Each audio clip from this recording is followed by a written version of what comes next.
और एक पाशुपत्य व्रत है। 3 चीज। पाशुपत्य योग, पाशुपत्य अस्त्र, पशुपति व्रत। पशुपति अस्त्र को, पाशुपत्य अस्त्र को हम धारण नहीं कर सकते, क्योंकि हम में इतना बल नहीं है कि हम भगवान से पशुपति अस्त्र लेकर आ जाएं और अपनी रक्षा कर लें। हम में बल नहीं है, हम इतना तप, हम इतनी साधना, हम इतना व्रत नहीं कर सकते। पाशुपत्य योग भी हम नहीं कर सकते। पर संपूर्ण विश्व के कल्याण के लिए शिव महापुराण में एक पशुपति व्रत वर्णन किया गया कि कुछ नहीं कर सकते तो पशुपति व्रत यदि कर लिया तो बाबा सुनता जरूर है, धारण कर ले वे पशुपति व्रत। पशु कितने व्रत होते हैं? कितने दिए लगते हैं?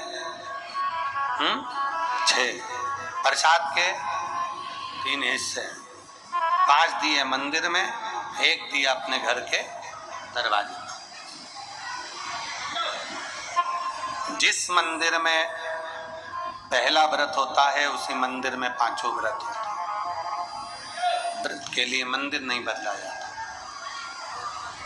दूसरे के घर का पानी पीकर, दूसरे के घर का भोजन कर कर, दूसरे के घर का अन्न खाकर, दूसरे के घर की चाय पीकर, दूसरे के घर का फलाहार कर कर या दूसरे के घर का अन्न भाग ग्रहण कर कर पशुपति व्रत नहीं होता।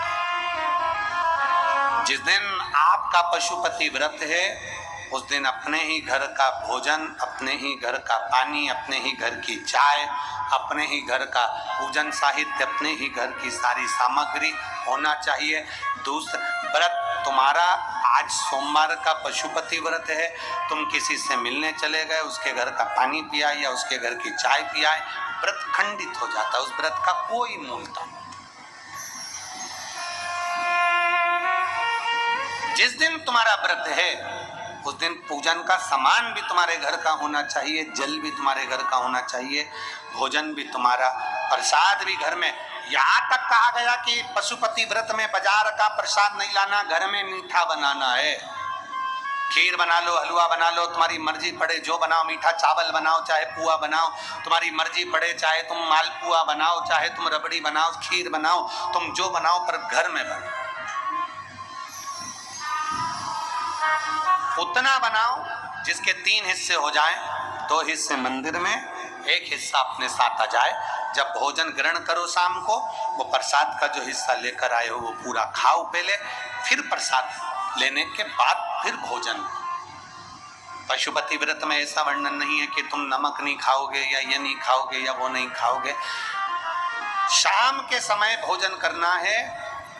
अब शाम को भोजन करना है तो पहले भगवान का पूजन कर कर जो प्रसाद लेकर आए हो वही प्रसाद का हिस्सा पहले खाओ, फिर भोजन।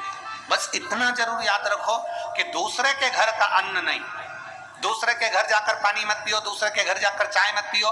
जिस दिन सोमवार का तुम्हारा पशुपति व्रत है उस दिन अपने घर में रहकर भगवान की भक्ति कर कर भाव से पूजन करो, अपने घर की चाय पियो, अपने घर का पानी पियो, मायके का भी नहीं, किसी के घर का नहीं, अपने घर का। अगर मायके गए हो तो फिर अगला सोमवार कर लो, दूसरा सोमवार कर लो, पर वो सोमवार फिर मान्य नहीं।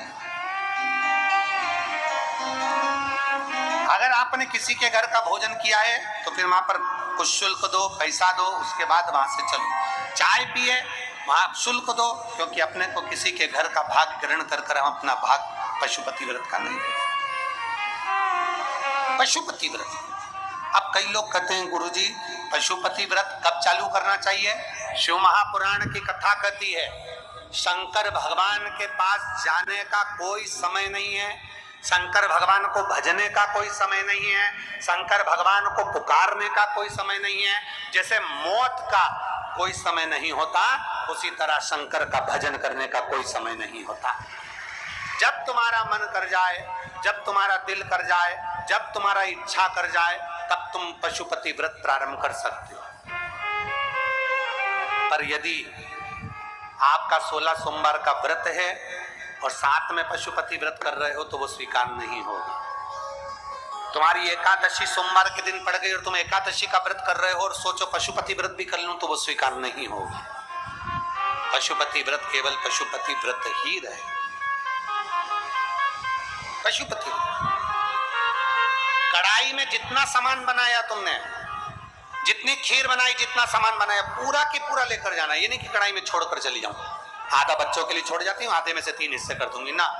कढ़ाई में अगर छोड़कर चले गए तो प्रसाद के 2 हिस्से तो वहीं हो गए, क्योंकि बना तुम शिव जी के लिए रहे थे, बना तुम भगवान के लिए, हिस्सा नहीं छोड़। एक पत्र